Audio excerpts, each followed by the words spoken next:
ಕೂಡ ಈ ಶುಗರ್ ಫ್ಯಾಕ್ಟರಿಯನ್ನ ಮತ್ತೆ ಒಂದು ಒಳ್ಳೆಯ ಶುಗರ್ ಫ್ಯಾಕ್ಟರಿ ಅಂತ ಹೇಳಿ ಅದರ ಹೆಸರು ಮಾಡೋಣ ಅಂತ ಆ ಜವಾಬ್ದಾರಿಯನ್ನು ಹೊತ್ಕೊಂಡು ಇವತ್ತು ತಮ್ಮೆಲ್ಲರನ್ನ ಕಟ್ಕೊಂಡು ಒಂದು ಬೆಲ್ಲಲ್ ಮಾಡಿಕೊಂಡು ಮುಂಚೂಣಿಯಲ್ಲಿ ಕೆಲಸ ಮಾಡ್ತಾ ಇರುವಂತ ವಿಧಾನ ಪರಿಷತ್ ಸದಸ್ಯರಾದಂತ ಚಂದ್ರರಾಜ್ ಹಟ್ಟಿಹೊಳಿ ಅವರೇ, ಅಷ್ಟಿಗೆ ಅಣ್ಣನವರೇ, ಮತ್ತು ಏನು ವೇದಿಕೆ ಮೇಲೆ ಕೂತ್ಕೊಂಡಿದ್ದಾರೆ ನಮ್ಮ ಬ್ಲಾಕ್ ಬಿಜೆಪಿ ಬ್ಲಾಕ್ ಅಧ್ಯಕ್ಷರೇ, ವೇದಿಕೆ ಮೇಲೆ ಕುಳಿತಂತ ಎಲ್ಲ ನಮ್ಮ ಮಲಪ್ರಭಾ ಶುಗರ್ ಫ್ಯಾಕ್ಟರಿ ಪುನಶ್ಚೇತನ ಪ್ಯಾನಲ್ನ 15 ಜನ ಅಭ್ಯರ್ಥಿಗಳೇ, ಮುಖಂಡರೇ, ರೈತ ಬಾಂಧವರೇ, ಅಣ್ಣ ತಮ್ಮಂದರೇ, ಮಾಧ್ಯಮದ ಎಲ್ಲ ನನ್ನ ಬಾಂಧವರೇ, ಇಲ್ಲಿವರೆಗೆ ಬಹಳಷ್ಟು ಗಮನ ಕೊಟ್ಟು ಬಹಳಷ್ಟು ಶಾಂತ ರೀತಿಯಿಂದ ಪ್ರತಿಯೊಬ್ಬರ ಮಾತನ್ನು ತಾವು ತಿಳ್ಕೊಂಡಿದ್ದೀರ. ತಾವು ಕೂಡ ಪ್ರಬುದ್ಧರಿದ್ದೀರ. ಇಲ್ಲಿ ಕುಳಿತಂತವರು ರೈತರು ಯಾರಾದ್ರೂ ದಡ್ರು ಅಂತ ತಿಳ್ಕೊಂಡ್ರೆ ಅವರೇ ದಡ್ರೆ ಯಾರು ಇಲ್ಲ ಅಂತ ನಾನು ಅನ್ಕೊಂಡಿದ್ದೆ. ನಾನು ಕೂಡ ಒಬ್ಬ ರೈತನ ಮಗಳು, ಒಬ್ಬ ರೈತನ ಹೆಂಡತಿ. 1961ನೇ ಇಸ್ವಿನಲ್ಲಿ ಬಂಧುಗಳೇ, ನಮ್ಮ ಗ್ರಾಮೀಣ ಕ್ಷೇತ್ರದ ಬಹಳಷ್ಟು ಅಣ್ಣತಮ್ಮಂದ್ರು ಕೂಡ ಬಂದಿದ್ದಾರೆ. 1961ನೇ ಇಸ್ವಿನಲ್ಲಿ ಮಲಪ್ರಭಾ ಶುಗರ್ ಫ್ಯಾಕ್ಟರಿಯ ರಿಜಿಸ್ಟ್ರೇಷನ್ ಆಗುತ್ತೆ. 65 ವರ್ಷದ ಹಿಂದೆ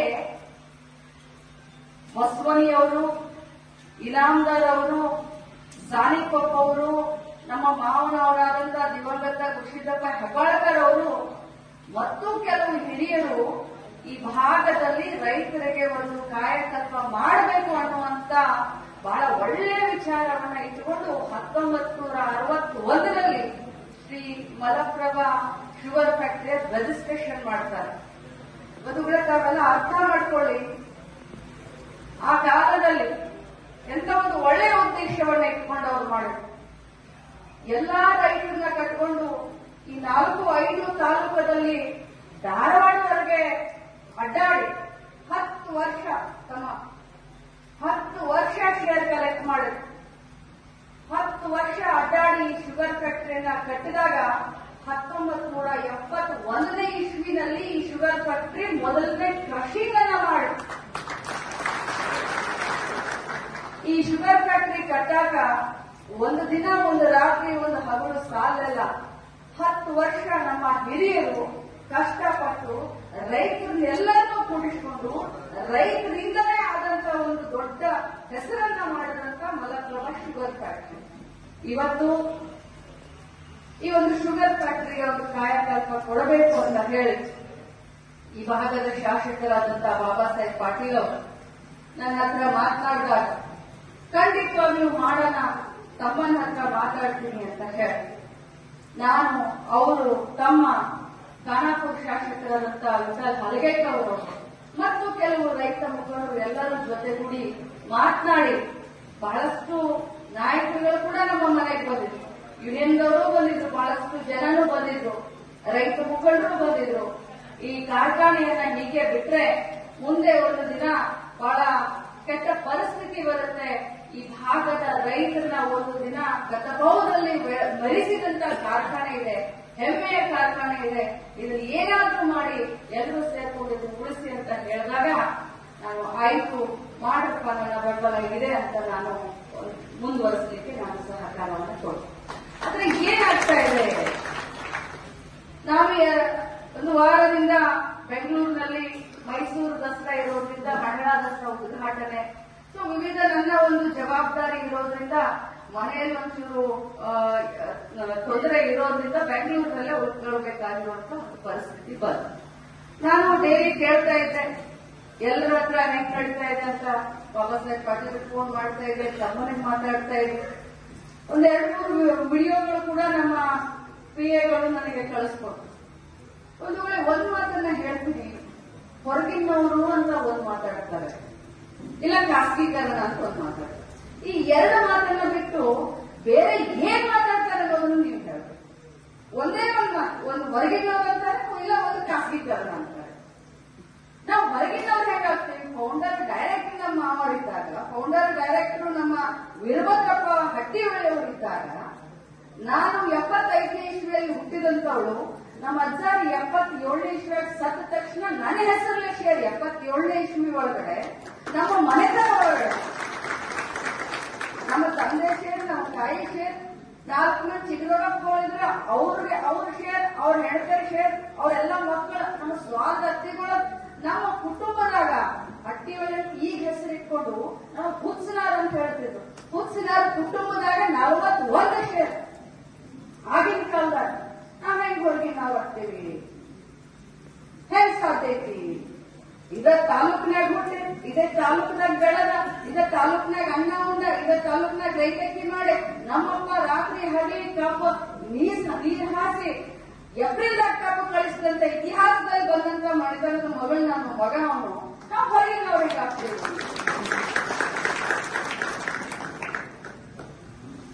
ಇಲ್ಲಿ ಎರಡನೇ ಕೇಳ್ದ ಖಾಸಗೀಕರಣ ಅಂತ. ಖಾಸಗೀಕರಣ ಮಾಡೋದ್ರಲ್ಲಿ ಹುಚ್ಚ ಹೇಳೋದೈತಿ. ಹೇಗೆ ಖಾಸಗೀಕರಣ ಮಾಡ್ತೀವಿ?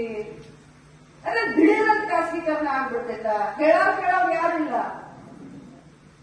14,000 ಶೇರ್ ಹೋಲ್ಡರ್ಸ್ ರೈತರಿಗ ಈ ಭಾಗದ ಈ ತಾಲೂಕಿನ ಮಗಳನ್ನ, ಈ ತಾಲೂಕಿನ ಮಗ ಇದನ್ನ ಬೆಳೆಸಬೇಕು, ಹೆಸರು ಗಳಿಸಬೇಕು ಅನ್ನುವಂತ ಒಂದು ಉದ್ದೇಶದಿಂದ, ಒಂದು ಒಳ್ಳೆಯ ಉದ್ದೇಶದಿಂದ ಈ ಕೈ ಹಾಕಿದ್ದೇನೆ ಹೊರತಾಗಿ ನನಗೆ ಬಹಳ ಒಂದು ಗುರಿ ಸ್ಪಷ್ಟವಾಗಿದೆ ನನ್ನ ಎದುರುಗಡೆ.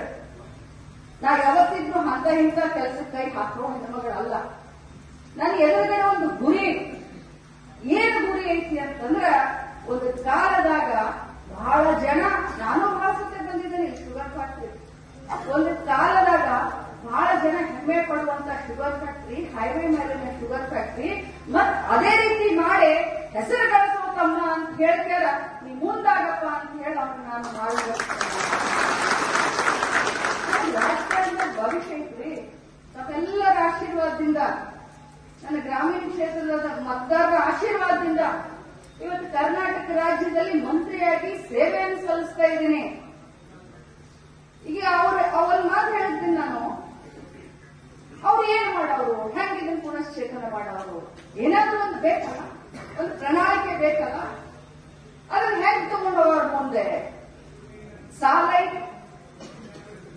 55 ವರ್ಷ ಹಿಂದೆ ಕಟ್ಟಿದಂತ ಶುಗರ್ ಫ್ಯಾಕ್ಟ್ರಿ, ಅದನ್ನ ನಾವು ಮಾಡರ್ನೈಸೇಷನ್ ಮಾಡಬೇಕು, ಮಷಿನರಿಗಳನ್ನು ಹೊಸಾದ್ ಮಾಡಬೇಕು, ಕಾರ್ಖಾನೆ ಕಾರ್ಮಿಕರ ಅನೇಕ ಸಮಸ್ಯೆಗಳಿದಾವೆ, ಅದಕ್ಕೆ ಸ್ಪಂದನೆ ಕೊಡಬೇಕು, ರೈತರ ಆಶಯಗಳಿಗೆ ನಾವು ನೀರೇನೋ ಅದನ್ನ ಇನ್ನ ಬೆಳೆಸಬೇಕು. ನಿಮ್ಮ ಹತ್ರ ಏನ್ ಉತ್ತರ ಐತೆ? ನೀವೊಂದು ಪುನಶ್ಚೇತನ ಹೆಂಗ್ ಮಾಡೋರು? ನೀವು ಪುನಶ್ಚೇತನ ಮಾಡ್ಬೇಕಂತಂದ್ರೆ ಮತ್ತೆ ಸರ್ಕಾರ ಕಡೆನೇ ಬರ್ಬೇಕಾ? ಪುನಶ್ಚೇತನ ಮಾಡ್ಬೇಕಂತಂದ್ರೆ ಮತ್ತೆ ನೀವು ಬ್ಯಾಂಕಿಗೆ ಹೋಗ್ಬೇಕಾ? ನೀವು ಬ್ಯಾಂಕಿಗೆ ಹೋಗ್ಬೇಕಂತಂದ್ರೆ ಮತ್ತೆ ಗವರ್ಮೆಂಟ್ ಗ್ಯಾರಂಟಿನ ಕೊಡ್ಬೇಕಾ? ನಿಮ್ ಕಡೆ ಏನೈತಿ? ನಾನು ನಿಮ್ಗೆ ಯಾರಿಗೂ ಕಡಿಮೆ ಅಂತ ಹೇಳ್ತಾ ಇಲ್ಲ. ನಾನು ಮೊದಲೇ ಹೇಳಿದೆ, ರೈತರನ್ನ ದಡ್ಡ ಅಂತ ತಿಳ್ಕೊಂಡವ್ರೆ ಮಹಾಮೂರ್ಖ, ಮಹಾದಡ್ಡ. ನಮಗೂ ಕೂಡ ಆ ಶುಗರ್ ಫ್ಯಾಕ್ಟರಿ ಮೇಲೆ ಅಷ್ಟೊಂದು ಅಭಿಮಾನ, ಸ್ವಾಭಿಮಾನ ಇದೆ. ಆದ್ರೆ ಬಂಧುಗಳೇ, ಇವತ್ತು ಸರ್ಕಾರದಲ್ಲಿ ಮಂತ್ರಿಯಾಗಿದೆ. ಸರ್ಕಾರದಲ್ಲಿ 2-3 ಜನ ಚುನಾಯಿತ ಪ್ರತಿನಿಧಿಗಳು, ಚಂದ್ರರಾಜ್ ಇರ್ಬೋದು, ಬಾಬಾ ಸಾಹೇಬ್ ಇರ್ಬೋದು, ವಿಠಲ್ ಹರೇಕರ್ ಇರ್ಬೋದು. ನಾನು ಎಲ್ಲರನ್ನೂ ಕರ್ಕೊಂಡು ಹೋಗಿ ಮುಂಬರುವಂತ ದಿನದಲ್ಲಿ ನಮ್ಮ ಈ ಒಂದು ಮಲಪ್ರಭಾ ಶುಗರ್ ಫ್ಯಾಕ್ಟರಿಗೆ ಸಾಫ್ಟ್ ಲೋನ್ ಆಗಿರಬಹುದು, ಅಥವಾ ನಾವು 5 ಜನ ಹೆಣ್ಮಕ್ಳು, 6ನೇದವ್ ಚಂದ್ರರಾಜ್ ಶೆಟ್ಟಿಗಳು, 5 ಜನರ ಮೇಲೆ 6ನೇದವ್ ವಿದ್ಯಾವಂತ ಇದ್ದಾನೆ, ಇಂಜಿನಿಯರ್ ಪದವೀಧರ ಇದ್ದಾನೆ, ಬಾಯ್ಲರ್ ಮೇಲೆ ಕಲಿತಂತ ಪದವೀಧರ ಇದ್ದಾನೆ. ಎಲ್ಲದಕ್ಕಿಂತ ಜಾಸ್ತಿ ಸಣ್ಣವ್ರನ್ನ, ದೊಡ್ಡವ್ರನ್ನ, ಬಡವ್ರನ್ನ, ಶ್ರೀಮಂತರನ್ನ, ರೈತರನ್ನ ಎಲ್ಲರನ್ನೂ ಒಟ್ಟಿಗೆ ಕರೆದುಕೊಂಡು ಹೋಗುವಂತ ಗುಣಧರ್ಮ ಅವನಿಗೆ. ಅವನು ಹೇಳ್ದ, ಇವತ್ತು ನಾನೇನಾದ್ರೂ ಈ ಮಟ್ಟಕ್ಕೆ ಬೆಳೆದಿದ್ರೆ ನಮ್ಮ ಅಕ್ಕನ ಆಶೀರ್ವಾದ, ತಮ್ಮೆಲ್ಲರ ಆಶೀರ್ವಾದ ಜೊತೆ ಒಂದು ಅಕ್ಕನಾಗಿ, ಹಿರಿಯ ಅಕ್ಕನಾಗಿ ನನ್ನ ಆಶೀರ್ವಾದ ಇದೆ. ಆದ್ರೆ ಒಂದು ಮಾತನ್ನ ಹೇಳಲಿಕ್ಕೆ ನಾನು ಕೂಡ ಬಯಸ್ತೇನೆ, ಇದು ಉತ್ಪ್ರೇಕ್ಷೆ ಅಲ್ಲ, ನನ್ನ ಹಿಂದೆ ಇರುವಂತ ಒಂದು ದೊಡ್ಡ ಅಗಾಧವಾದಂತ ಶಕ್ತಿ ಯಾರಾದ್ರೂ ಇದೆ, ಅದು ಜನರ ಶಕ್ತಿಗಳೇ ಅಂತ ಹೇಳಿದ್ದಾರೆ. ಬಹಳ ಧೈರ್ಯವಂತ ಇದ್ದಾನೆ, ಬಹಳ ಧೈರ್ಯವಂತ ಇದ್ದಾನೆ, ಬಹಳ ಬುದ್ಧಿವಂತ ಇದ್ದಾನೆ. ಧರ್ಮದಿಂದ ನಡ್ಕೊಳ್ತೀವಿ. ಇಲ್ಲಿಯವರೆಗೆ ಹುಚ್ಚನಾದ ಮಣಿತಾನ, ಹಟ್ಟಿಗಳಿಗೆ ಮಣಿತಾನ, ದಾನ ಧರ್ಮ ಹೆಸರುವಾಸಿಯಾದಂತ ಮನೆತನದ ಕುಡಿ ಇದ್ದಾನೆ. ಒಬ್ಬೊಂದು 1 ರೂಪಾಯಿ ತಿಂದಿದ್ದು ಗೊತ್ತಿಲ್ಲ, ಒಂದಕ್ಕೇನು ಹೊಲ ಇದನ್ನು ಮಾಡಿದ್ದು ಗೊತ್ತಿಲ್ಲ. ಏನೇ ಮಾಡಿದ್ರು ಕೂಡ ನಮ್ಮ ಅಪ್ಪನ ಬಗ್ಗೆ ತಾವೆಲ್ಲರೂ ಕೇಳಬಹುದು. ಇರಾಪುರದಿಂದ, ಅಮರಾಪುರದಿಂದ, ಇಟಗಿಯಿಂದ, ಗಂದಿಕೋಳದಿಂದ, ಎಂಕೆ ಹುಬ್ಳಿವರೆಗೂ ಅಪ್ಪನ ಬಗ್ಗೆ ಎಲ್ಲರಿಗೂ ಗೊತ್ತೈತಿ. ಏನೇನ್ ಮಾಡಿದ್ರು ಕೂಡ 4 ಜನರಿಗೆ ಉಪಕಾರ ಮಾಡುವಂತ ಕೈಯನ್ನ ನಮ್ಮ ಅಪ್ಪ ಆಗಲಿ ನಮ್ಮ ತಾಯಿ ಆಗಲಿ ನಮಗೆ ಸಂಸ್ಕೃತಿಯನ್ನ ಕಲಿಸಿಕೊಟ್ಟಿದ್ದಾರೆ.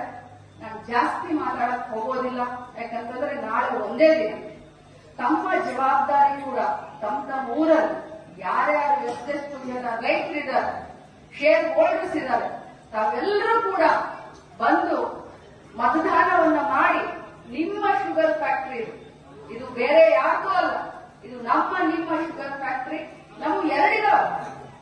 ಅಷ್ಟಿಗೆ ಅವರು ಕೂಡ ಜಾಗ ಕೊಡಿಸಿದ್ರು, 100 ಎಕರೆ ಜಾಗ ಕೊಡಿಸಿದ್ರು ಅಂತ ಅರವಲ್ಲ. ಅಲ್ಲಿ ಮೃಣಾಲ್ ಶುಗರ್ ಫ್ಯಾಕ್ಟರಿ ಮುಂದಿನ ಏಪ್ರಿಲ್ದಿಂದ ಕ್ರಷಿಂಗ್ ಟ್ರಯಲ್ ಶುರು ಮಾಡ್ತಾರೆ. ಹರ್ಷ ಶುಗರ್ ಫ್ಯಾಕ್ಟರಿ ಈ ಭಾಗದಿಂದಲೇ 2 ಲಕ್ಷ ಕಪ್ ಬರ್ತದೆ, 2 ಲಕ್ಷ ಟನ್ ಕಪ್ ಬರ್ತದೆ. ಹರ್ಷ ಶುಗರ್ ಫ್ಯಾಕ್ಟರಿ ಗೌಡ್ರು ಸಲೀಂ ಭಯ್ಯ ಇನ್ನೊಂದು ಭಾಗ್ಯ